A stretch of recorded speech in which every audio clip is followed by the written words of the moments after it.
I'm Tamara. And I'm Rell. And this is Fearful Friends Podcast. There we go. What's up? It's been a week. That's for fucking sure. You seem very burnt out. You're so funny. I'm on week 2 of Ozempic. What's Ozempic? The shots we were talking about. The weight loss. Oh, that's what it's called?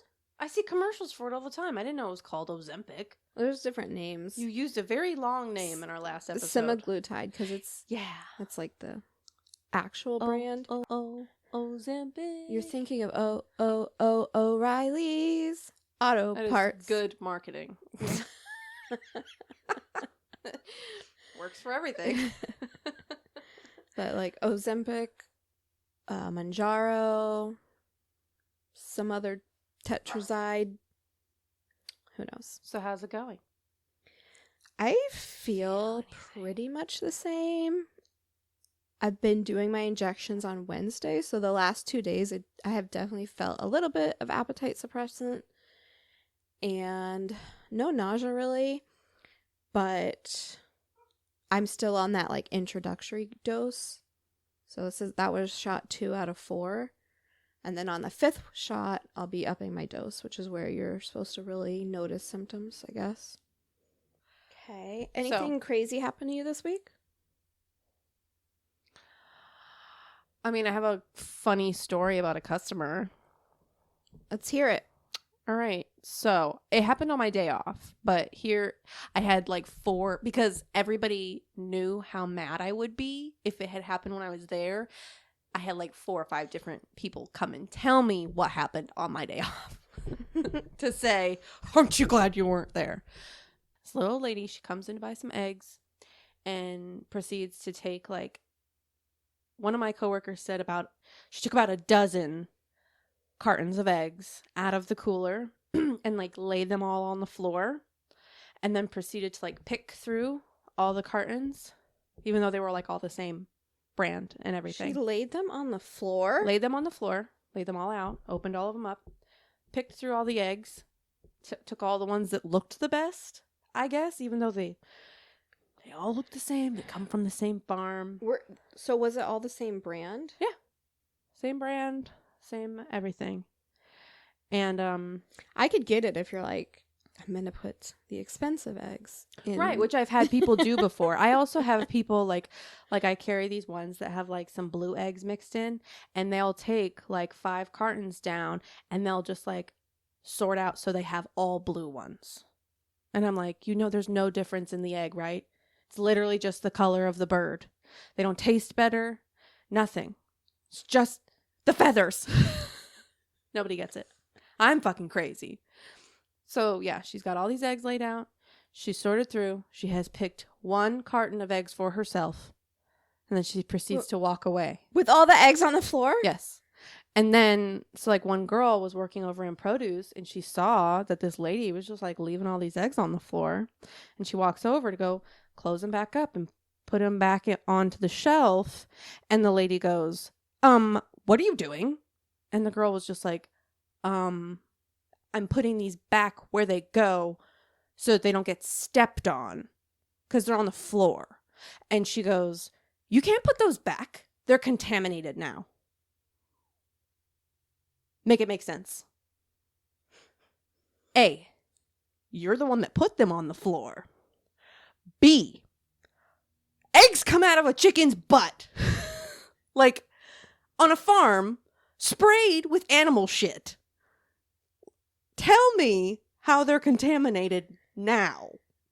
Did she think she just had the right to contaminate all the eggs? Not only that, but are you licking the bottom of the carton?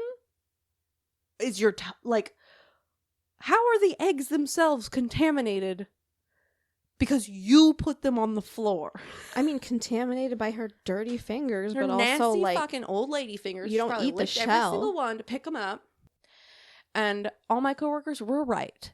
I probably would have gotten fired if I had seen that because I just can't keep my fucking mouth shut. I just can't. Like, not anymore. I'm just done. I'm done with these people. They want everything to be 100% perfect and fuck everything else and fuck all the food waste that they produce as a side effect of their fucking greed and just wanting everything to be fucking perfect. Knocking shit off of the shelves to find the best date, even though I just filled it and I know that all the dates are the same, and I even yell it through the door. They're all the same. I promise. I wouldn't lie to you. And then they still don't believe me, and they just like fuck everything up and knock everything over. And then I have to clean up goat's milk. Do you know how bad that smells? Oh, no. Now I'm all hot and bothered. Anyways. Well, to change the subject. Thank God. Away from eggs again. I'm sorry. It's literally my job. I want to shout out a listener. We have a listener shout out? Yes. Is it Sierra? No. Is it Robin? No. We've shouted them out many times. No.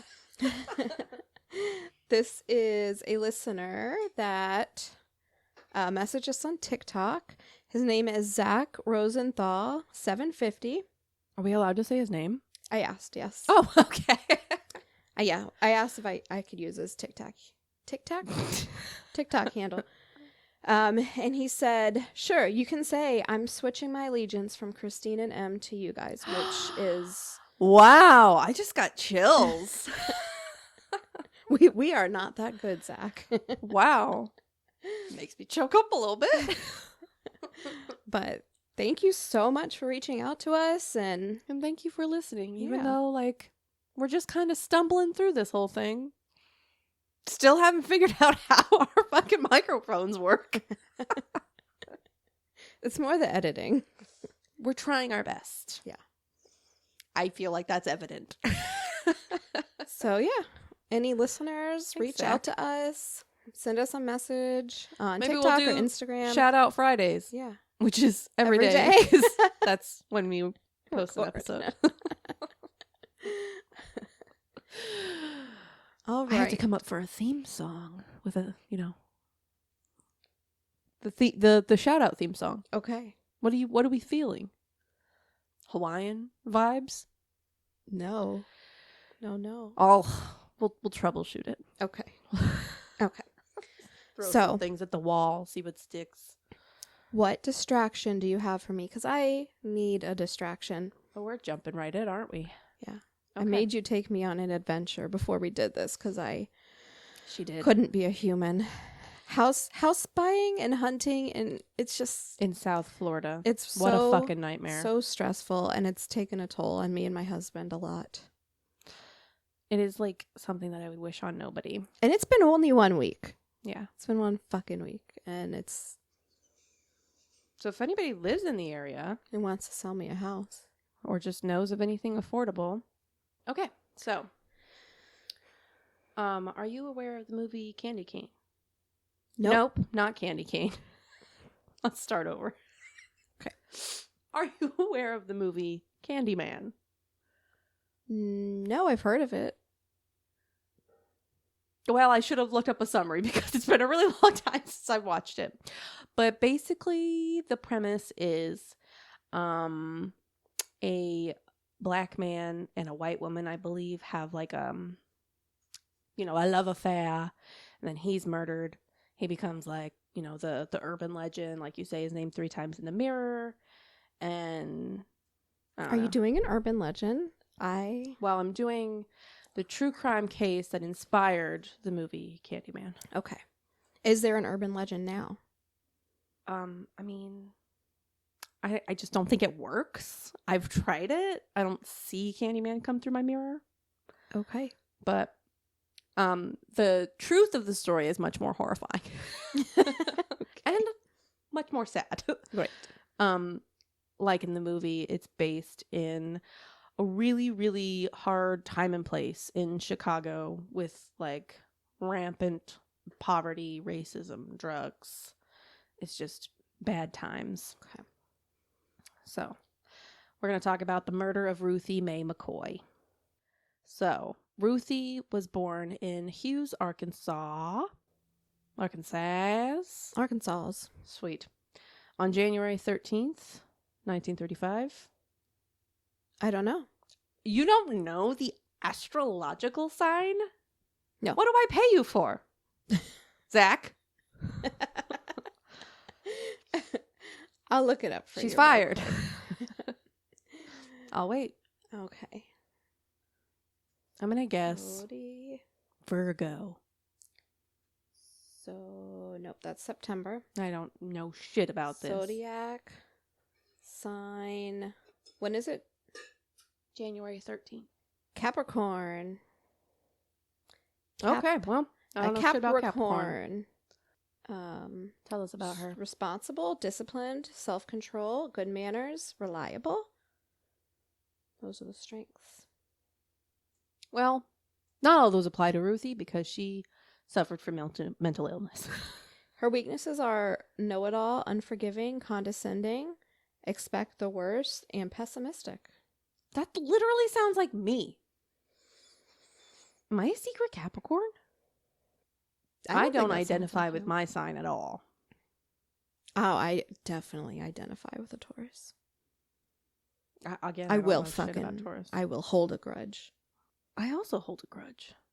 I don't know. I got nothing. I think it's all mumbo jumbo wumbo. Okay, so January 13th, 1935 is when Ruthie was born, and she was one of 9 children. It's a lot. The McCoy family makes the move to the south side of Chicago, trying to find better job opportunities, but things just never really turn out for the struggling family. Ruthie attends Phillips High School briefly, I think for like less than a year, but then she drops out in the 10th grade to help take care of her siblings and make some money. In her 20s, her family notices that Ruthie is she's starting to talk to herself. She's really quick to anger. She's has frequent fits of rage. And she's definitely starting to show signs of mental illness. Oh, God. Are you describing me? All of us, really. I can't tell you how much I talk to myself at work. I can't tell you. People just look at me and I'm just like... How quickly I jump to fits of rage. It's easy to do these days. Yeah. Really. Especially traffic. Eggs. And eggs.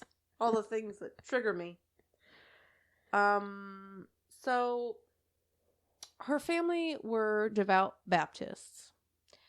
And because of this, they never really sought out help for her mental illness because they just basically chalked it up to it's your fault for falling out of love with God. Okay. Which is fun. Yeah. Her brother actually used the quote, she got out of God. Not like a demon has I'm sure that there was some over her. Demon talk, but whenever I start to read about religion, I just start to get glassy-eyed and a fog takes over my brain. I just my eyes roll so far back in my head, I feel like I'm going to pass out. They did just now. It hurts sometimes. Yeah. So when Ruthie was 27, she became pregnant with her only child, Vernita. The father didn't stay in the picture long, but Ruthie did the best she could given the cards she was dealt. Vernita would sometimes have to stay with family members growing up as Ruthie battled with her mental health. She would often be institutionalized on and off, and she would find it difficult to hold down even menial jobs for more than a month or two. And then one day her basement apartment gets completely flooded. And how did I know you were going to say that? Because that's just what happens, man. When you're poor and you're fucking down on your luck, what do they say? When it rains, it pours. Listen, watch out. Because my house flooded, my boss's house flooded, and now my other coworker's house has flooded. Are you about to put this juju on me? No, I'm just saying. Don't fuck with me. Your homeowner's insurance better be up to date. Get that shit going. Oh, it is. Trust me. It's very expensive. And plus my water heater's just been replaced and it's out in the garage. I mean, I guess other things can flood too. Yeah. Like your toilet or your refrigerator line or any of the pipes in your walls. That's it's horrifying. It's a big fear of mine. Like I like went off on Matt the other day because he took a shower, or he took a bath but it was like he laid down in the shower. And then he like uses his foot to plug the bathroom, the what's it called? The drain? Yeah. And then I guess he didn't realize that the curtain wasn't like all the way closed. And like I walked in and I was like, wow, the floor is squishy. Our nice, beautiful floors. Yeah, and what do you have? Like wood laminate? It's like vinyl. Yeah. And it's supposed to be waterproof, but because someone dropped the ball on caulking the house. I mean, it was me. I dropped the ball. It's He's fun. Not gonna do it. Oh my god, what is wrong with them? Men, I don't know. He's gonna listen to this too. Watch it. I didn't say what's wrong with you, Matt. I said what's wrong with them. Men in general. No, like husbands. Did you say it's fun to caulk things? Can you show me how? That's X-rated, Rell. Please. What kind of podcast do we have? Not an X-rated one, I don't It think. is R-rated. Okay. I think. Well, we have an explicit rating. We do. With a triple X. Basically, you just like splooge it on out and then take your finger and like just... What about sand grout? You know anything about that? No, that's for tile, isn't it? Well, that's how shit's sealed. I don't know. We'll talk about it later. I'm very stressed. That doesn't seem watertight. It's not, because it cracks. Yeah. That's how the water gets in. Goodness. Maybe I can put caulk over it. Anyways, Vernita. No, not Vernita. Ruthie. Ruthie's basement floods. No, her apartment, which was in the basement, flooded. Her basement apartment. Yes. She is unable to come up with the money for a new place, as that goes. So Ruthie I'm applied. assuming she didn't have renter's insurance. I don't think renter's insurance was a thing back then. It's definitely a modern day thing. Hey, PSA. If you're renting a place, get fucking renter's insurance. Especially in South Florida. Hurricanes. Mold. Sorry. She is very traumatized about her mold situation. How about air conditioners catching on fire in your attic? Did that happen to you? Yes. When? In the middle of July, like 2 years ago. Why didn't you tell me that? I'm pretty sure I sent you a picture. No, you didn't. It was not fun. Were you in the house? Yeah, that's how we realized what was going on. Oh my God, what if you weren't? I know. You've been homeless a long time ago. Yeah, that's why you gotta have renter's insurance. It's so cheap. Just get renter's insurance, please. Just do it. And like if all your shit gets stolen, I think that's covered. Yeah. If you Or if you need to relocate. lose it. Oh my God. I did that for the video. I was winking, everyone. Yeah, that's in a case you're not very watching. strong wink. Stroking out. Like if you have to relocate and stay in a hotel, It'll cover that too? depends on the plan that you have, but In just do my it. personal experience, I find that insurance companies don't want to pay for anything. Oh no, At all. they don't.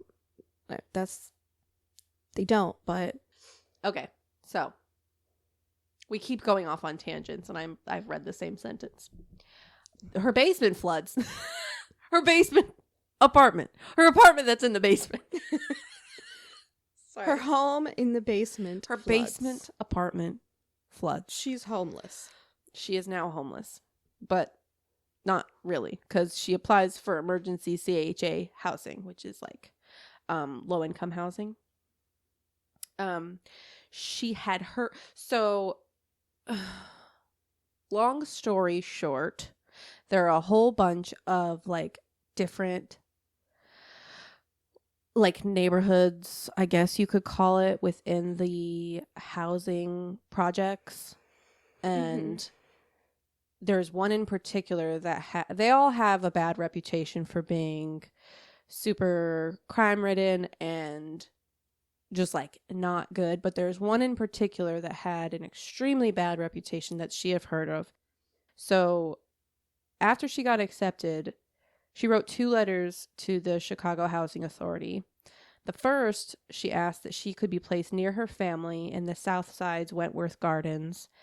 And then the second letter, she just asked to be placed anywhere but in a high-rise building, specifically in the Abbott Homes development, which is a high-rise building. At the time, a study had been done, and it had found that high-rise buildings were the most dangerous type of buildings for public housing because it promoted anonymity within its residents. So tons of shady people who don't need to be known by their neighbors, don't want to be known by their neighbors, and there's a lot of things that can go on a lot of different floors without anybody seeing what's going on. Okay. That didn't make sense to me, but okay. I just thought it was, I was confused at first too, but then when they explained it, I was just like, ew, it's so true. Like, if something were to happen on my street, like, I have all these neighbors and we kind of have like a community, you know, I don't know their names, but my neighbor gave me mangoes one time. That was really nice. But I feel like they would let me know if something shady was going down. In these places, you hear something, you don't say anything, you know. I thought she just wanted to be away from basements. No. She wanted the opposite. She wanted to go back into the basement. She wanted to be away from a high-rise building. Oh, away from a high-rise. Yeah, she specifically was just like, I don't want anything to do with a high-rise building. Okay. Because those are the shadiest of places. So, sadly, though, her letters were ignored, and she was offered an 11th floor unit in the Abbott Homes development, far from what she wanted. But given that it was like a government assistance, housing project, she had little say in the matter and accepted what she was given. And in May of 1983, she moved into apartment 1109. So these high-rise buildings in Chicago at the time were not known for being safe, clean, welcoming, or accommodating, especially not to anyone struggling with their mental health. They were known as the most dangerous buildings in the whole housing development, and they were described as featuring, quote, dark, malfunctioning elevators, pitch black stairwells, and cocaine and PCP addicts on nearly every floor. Fiends really are lurking in the shadows here. In these towers, you're crazy if you're not always looking over your shoulder, unquote. Did she have her daughter with her at this point? No, her daughter at this point was in her 20s. Okay. And had a child of her own, and she was actually arrested for a little while there. She spent a little while in jail. So, Ruthie was actually with the granddaughter. She was raising the granddaughter at the time, but then I don't think that lasted very long either. So she didn't have her granddaughter either when she moved in here? She did at first. Okay. But then an incident happened, and I think the granddaughter went to go live with other family. Yeah. We'll get to that incident. Okay. So, yeah, the area is just riddled with crime, murder, drugs. I actually read another thing that said that just in the Abbott Homes development alone, residents were 4 times more likely to be raped, murdered, or just like the victim of violent crime than anyone else even in the next building over. Yeah. It's wild. So, with that being said, it just made her super duper paranoid every single day. And can you blame her? There's literally creeps lurking around every corner. And it all just goes back to like the little boy who cried wolf, I think. Of like, you're paranoid, you're dealing with your mental health, you're always calling like something bad's gonna happen, someone's trying to kill me, someone's trying to get at me, and like then just people just don't listen anymore. So in 1986, 2 people entered her apartment through her bathroom medicine cabinet. We will get to that later. And they burgled the place. It was reported to the Chicago Housing Authority, but no action was taken. After this incident, she really knew that she had to get out of the projects because truly no one was looking out for her. And I think it was after that incident that the granddaughter went to go live with family. Okay. I'm pretty sure. Sorry. I'm doing my best. It's just really sad because like this is like such a well-known story because of like the whole like, the Candyman movie really like put this story like in the public's eyes, and there's still just like so little information about it. It was really hard to find anything about it. The whole medicine cabinet thing is really creepy. We'll get there, bitch. Okay. So, yeah, she's trying to get out of the projects. And in the months before her murder, she had been approved to receive supplemental security income, which not only doubled the monthly assistance she received, but the supplemental income was paid retroactively. So her first check was almost $2,000. Wow. Which was a huge financial win for her. Like, not only could she, like, you know, get herself a new coat, but she could also have enough to put down in a place that wasn't so dangerous, you know? So, I mean, she wasn't out there, like, making it rain or rolling up in a Bentley, but even just her using a little bit of the money to buy herself a new shirt or a new coat was enough to attract attention to herself, and essentially that made her a target for, you know, all the scummies in her building. Oh my God. I know. She was like so close to being out too. On April 22nd, 1987, just before 9 p.m., Chicago Dispatch. How do you say that word? Dispatch. Why does it sound so weird? Because you're like really emphasizing the P, but I think it's dispatch. Dispatch gets a call from Rudy. Not Rudy. I'm sober. I cannot talk right now. I'm going to start that whole sentence over.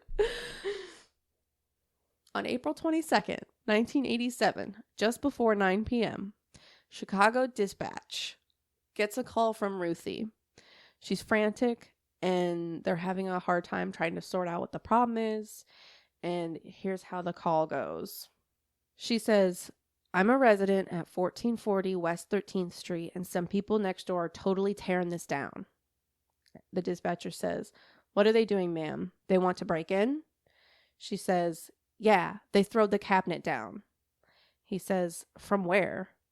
She says, "I'm in the projects. I'm on the other side. You can reach my bathroom. They want to come through the bathroom." Dispatch says, "All right, ma'am. At what address?" She says, 1440 West 13th Street, apartment 1109.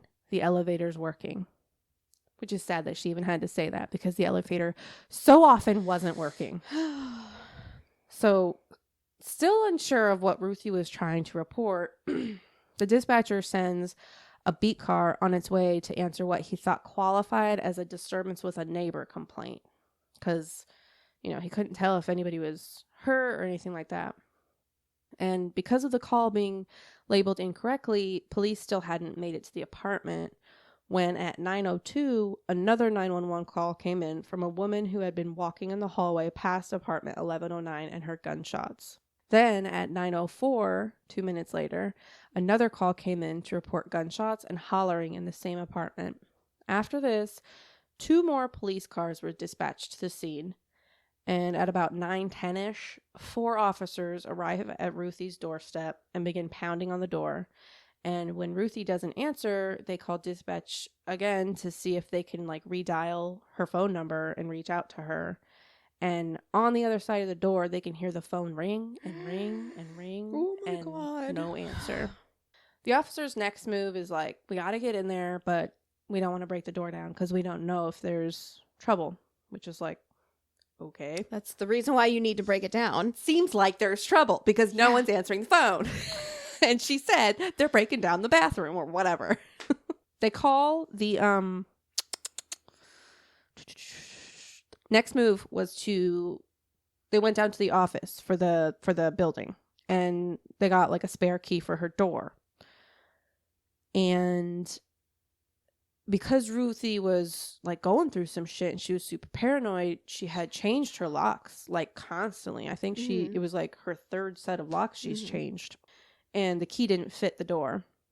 So they called the project office again to figure out if there was another... Oh my God, it's a door. Just open it. No. Kick it down. So all right.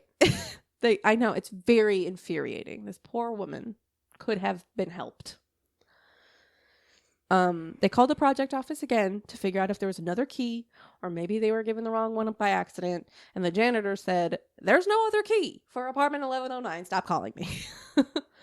So, hey, we're the police, but like, can you help us? can you just like come on over? They were like, "Well, we tried," and then they left. Yeah, The police left? Yes. Yeah. Again, rampant racism. This is a black woman that's calling in a poor neighborhood in a bad building. They just don't fucking care. It's very upsetting. The next day, Deborah Lasley, who lived on the same floor as Ruthie, called the police to tell them that she'd seen them at Ruthie's doorstep just the day before. And she was worried about Ruthie because she would always stop by her apartment on the way out of the building every morning. But this day she hadn't. So, like, she knew something was up. The police were there, but Ruthie's not. So, once again, a few officers were dispatched to the apartment, and they were joined by a couple Chicago Housing Authority security guards. They knocked on the door and called out for Ruthie, but still no answer. I know. Why do the police need security guards? I'm not sure. I really don't know. None of this makes sense to me. And, like, if the CHA has security guards, why is crime so high? So, yeah, they knock on the door. They call out for her. Still nothing. Police claim at this point that they wanted to break down the door, but they were told not to by the CHA security because they were worried about a tenant possibly suing for, like, wrongfully breaking down the door. Plus, then they'd have to get someone up there to fix the broken door when they were done. And who wants to do that? So, once again, they just left. Well, we've exhausted all options. Bye. So, the next day, Ruthie's friend Deborah called again. She didn't call the police. She said, "Fuck you guys. You're useless." Mm-hmm. She phoned the project office to voice her concerns. And around 1 p.m. that day, a project official arrived with a carpenter to take down the door. And this is finally when they find Ruthie McCoy in her bedroom in a pool of blood.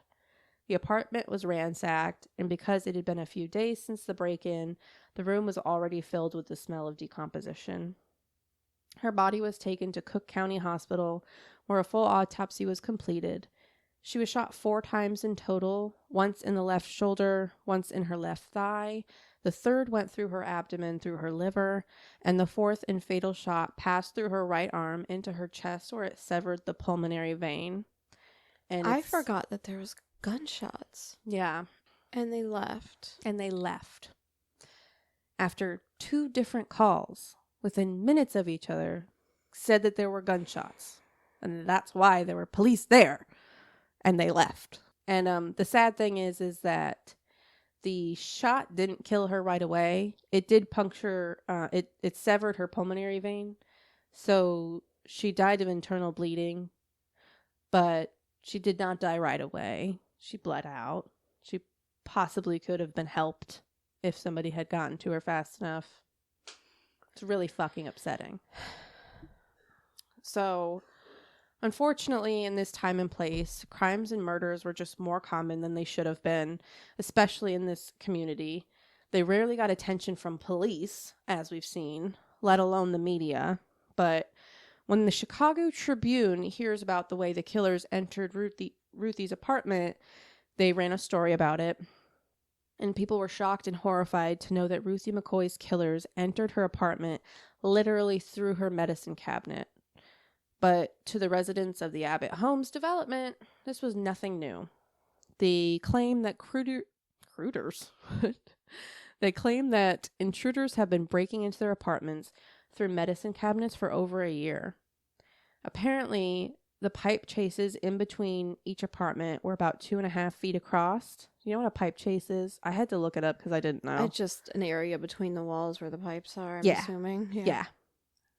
So, like, you can literally, if you can climb well enough, you can literally just go from apartment to apartment to apartment, and all the pipes line up with like the bathroom, the medicine cabinet, so you can just cut a hole in the fucking wall, or like, I don't know, if you have a hammer, you can just Push it out. push it out.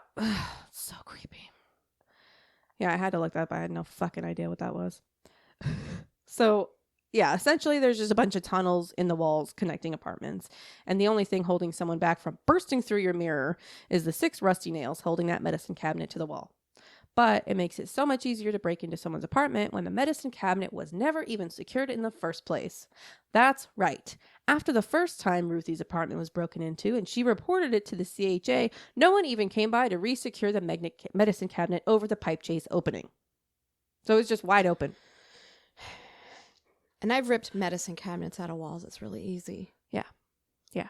And like, she was not in the right, state of mind to be doing fucking house repairs. Like, somebody broke into her house. They could have come to make sure it was secure. And they didn't. So the CHA let her down. And the fucking police let her down. And the only person that didn't let her down was Deborah. Thank you, Deborah. We love a Debbie. We love a Debbie. Yeah. And so I feel like there had to have been other calls about people breaking in through the bathroom cabinets then. I'm sure there were. So, but they were probably just ignored. The confusion of not knowing what was going on is bullshit. Right. Like, I thought they were like, what is she talking? Like, this lady's delusional. It doesn't even make sense what she's saying. But there had to have been other reports. They had to have known about this. I mean, like, you'd think there had to have been, but then it's just like, I don't know. A lot of people did not trust cops, rightfully so. So maybe there were a lot of people that didn't report these crimes. But at the very least, the CHA housing, they knew. She had specifically reported to them the last time that somebody had broken into an apartment through there. And they also did nothing. And they should have been reporting it to the police. Mm-hmm. It's just so many things, Scott. It just sucks.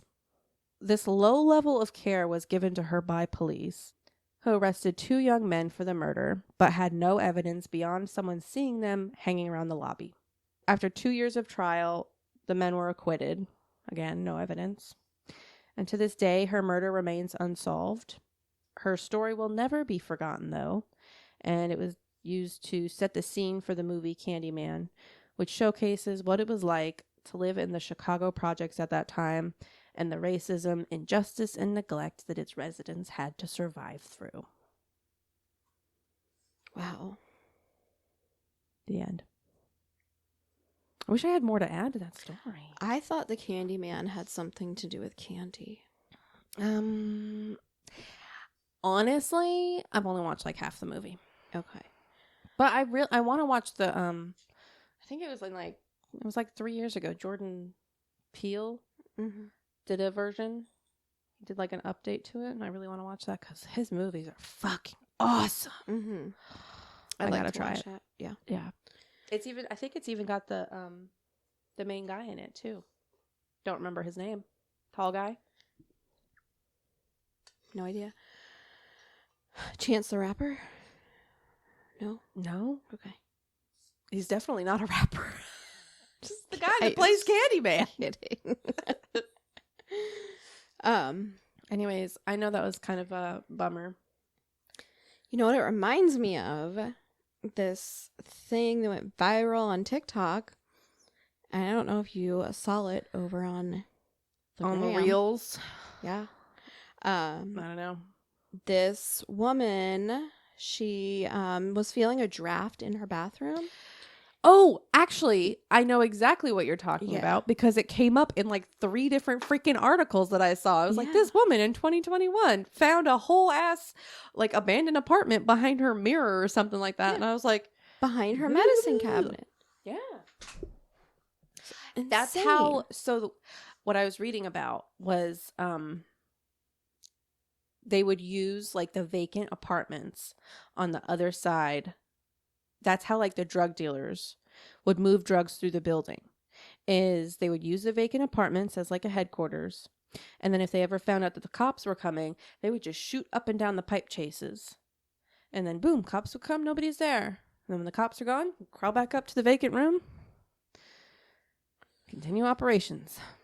You work so hard. Just do some good with Get a job. A real job.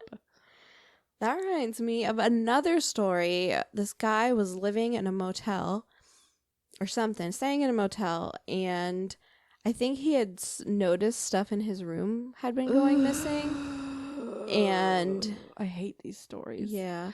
There's like a bunch of them on that Let's Not Meet podcast, and it that me must out. be where I think it is. Yes, where I listened to it. And he walks into his room one day and sees the lady and like confronts her. Yes. And she crawls back out through the freaking bathroom mirror. And then they find like she had been living back there, and between the walls there was a whole the original thing. Frogger. Ah, yeah, that fucking creeps me out too, just as much. That is so scary. I've been telling a lot of stories about people living in walls. I might have an obsession. There was one comment we got on TikTok from our Frogger post that was like, well, I guess I don't have to worry about this since I don't have a house. And I'm like, yeah. You have an apartment. The only benefit of our housing crisis. No Froggers. What's your Frogger's name? I'd like to say Lindsay. Oh, okay. I like that. That's a bright, sunshiny name. Yeah. I do hear some things up there sometimes, but might have just critters. God, I hope it's a person. No. I'd rather be a person than critters. I don't need an infestation. So cute. Little baby possums. Oh, I wouldn't mind possums. Although they probably would piss up in your That's attic. true. Anything but like rats. I think I'd even be okay with bats as long as they don't try to bite me and give me rabies. Only time will tell. I hear their poop is really good for the garden. Guano? Bat guano? I'll collect it. Here's the other thing I was thinking about. Let's start a worm business. Like a worm farm. Yeah. Or bees. I like bees. You like bees? I hear that it's not very profitable, but if we keep it small scale, we could probably do it. What do we do with the worms? Sell them? Mostly I just need worms in my yard because Lulu keeps eating them. So this is completely self-centered. Find me worms. I'll raise them. Cherish them as my own. And then maybe one day they'll have babies. Do worms have babies? You have...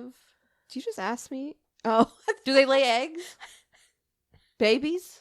Do they split in half like amoebas? I told you you're not allowed to ask questions that make me look stupid. Why would that makes you look stupid? Does anybody know about worms? Any worm scientists out there, email fearfulfriendspodcast@gmail.com. We need to know. It's very important. Especially if we want to fit it into our business model. I'm sure you have a lot of worms. I hope so.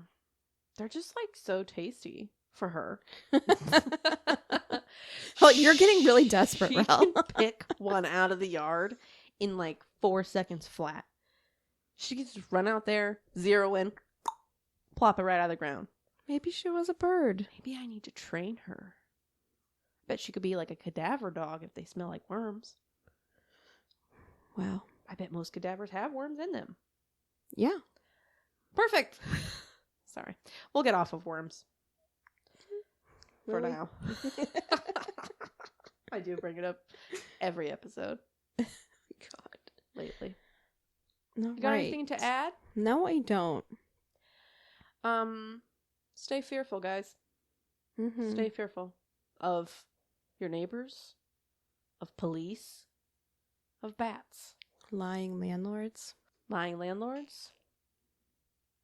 Horrible women going through your egg case who wear full denim dresses. Be very fearful of them.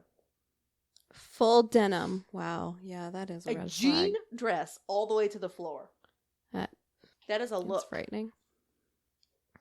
Beware of old men that say, Oh my God. Sorry. Say what you're going to say, and then I have to say something about an old man. And then that is it for me. Go ahead.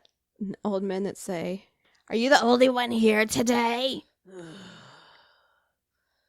Yeah, I sent my other teller home because I just enjoy being swamped and alone. Fucking asshole. No, we Lick my actually butt. give people lunch breaks around here. How fucking out of touch can you be? You gotta feed your soul, baby. Like, why do you attack me like that? You think that I don't I'm think like... he's Oh, was he saying it as an attack? Like, how dare you be alone right now? Yeah. Oh, well, Like- fuck him. He's rude. Like, you need some more help.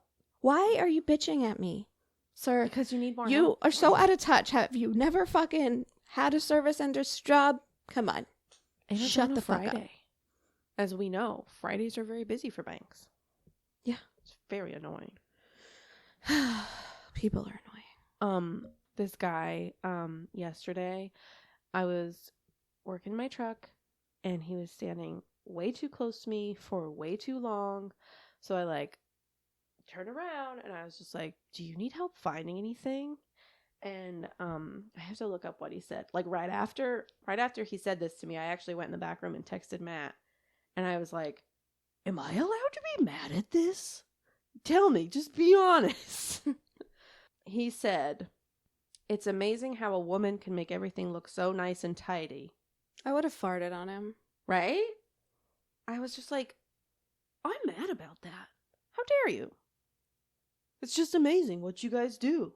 And then he asked me where the cereal was when he was just standing right there. I went, turn around.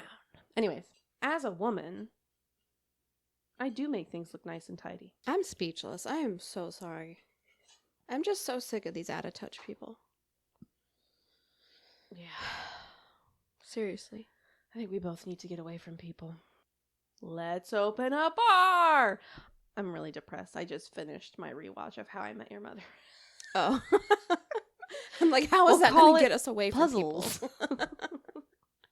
No, I was thinking of like moving to Arizona. Wyoming. I had that idea too, and everyone told me I was stupid. Or some other state where I can buy a house for $10,000. Yeah. And a farm. yeah. You could have little cows. I'm pretty sure we talked about this last episode. Oh, Tunnel. probably. Yes, the 70s theme. Yes. It's fun.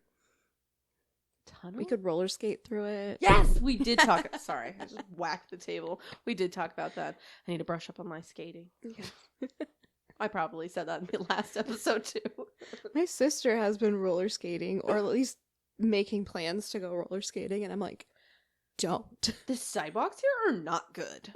I don't know where she's going, but I'm like, It's very scary. A lot of cracks in the sidewalk. there are certain people that just shouldn't do things Why? like Is she that. not coordinated? Yeah. Oh, that's funny. My daughter either.